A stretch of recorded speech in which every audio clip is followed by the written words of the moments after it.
சண்டையை உனக்காக நான் ஒப்படைக்கிறேன். ஏன் 8 நாள் சண்டை கொடுத்தேன்? எதற்காக? கெட்டிக்காரன் முழு 8 நாள்ல தெரியும். அந்த 8 நாள் யார் வெற்றி பெறாங்களோ அவங்க தான் கடைசி வரை வெற்றி பெறுவார்கள். இன்றைய சாணத்தை மட்டும் தெரியும் வெற்றிக்கொள். அப்படியாகட்டும். மாமா மற்றொரு வாரம் நான் 3 வாரம் கேட்டீங்களா? இந்த மகாபாரத யுத்தம் 18 நாள் சண்டை நான் பார்க்கணும். அது ஒரு வாரம். அது என்னால முடியுமான்னு கேக்குறியா? என்னால முடியுமா? 18 நாள் சண்டை நாம் பார்க்கணும். 18 நாள் சண்டையிலே யார் யார் வெற்றி பெறுகிறார்கள், யார் யார் தோல்வி அடைகிறார்கள் என்று பார்க்க வேண்டுமையானால், ஆமா, நீ பலிபிடத்திலே இருந்தாலும் நீ 8ஆம் நாள் சண்டையிலே மாண்டாலும் உனக்கு இந்த மகாபாரத சண்டையை பார்க்க ஆண்டவன் கண்ணனுள்ளால் உனக்கு ஒரு ஞானக்கண் தருகிறேன். கடைக்கண் பார்வை யார் யார் எப்படி சண்டை செய்கிறார்கள், எப்படி வெற்றி பெறுகிறார் என்று தாராளமாக பார்க்கலாம். அப்படியே மாமா பலிபிடத்தில் வருகிறேன். காளிகாதேவி ஆலயம் காளிகாதேவி ஆலயத்து முன் பலியிடுவதோடு அரவான் களபலி என்று சொல்லக்கூடிய கூத்து முடிவடைகிறது. இன்று இரவு நடத்தக்கூடிய கூத்து என்னவென்றால், மகாபாரதத்திலே 17வது நாள் சண்டை கர்ணன் மோட்சம் அல்லது விஜயனின் வெற்றி என்று சொல்லக்கூடிய கூத்து நடைபெறும். இன்று வந்ததை போல் இரவு வந்து கண்டுகளிக்குமாறு கேட்டுக்கொள்கிறோம். சற்று நேரம் பொறுமையாக பார்த்துக் கொள்வோம்.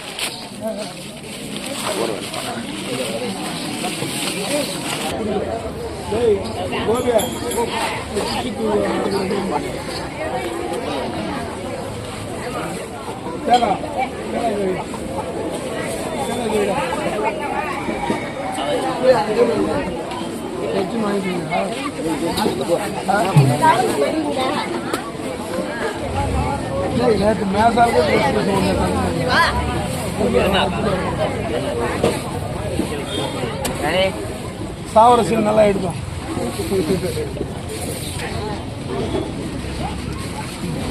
சாவல்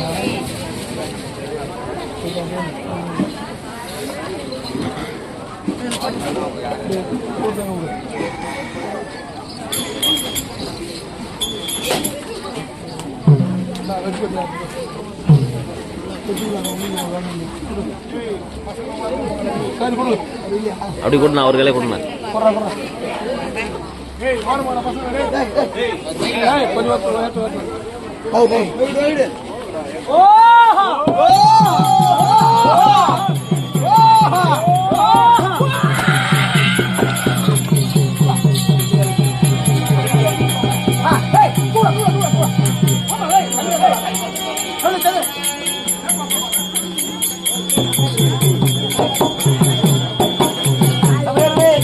அரவான் களபலி என்று சொல்லப்படுகிறது.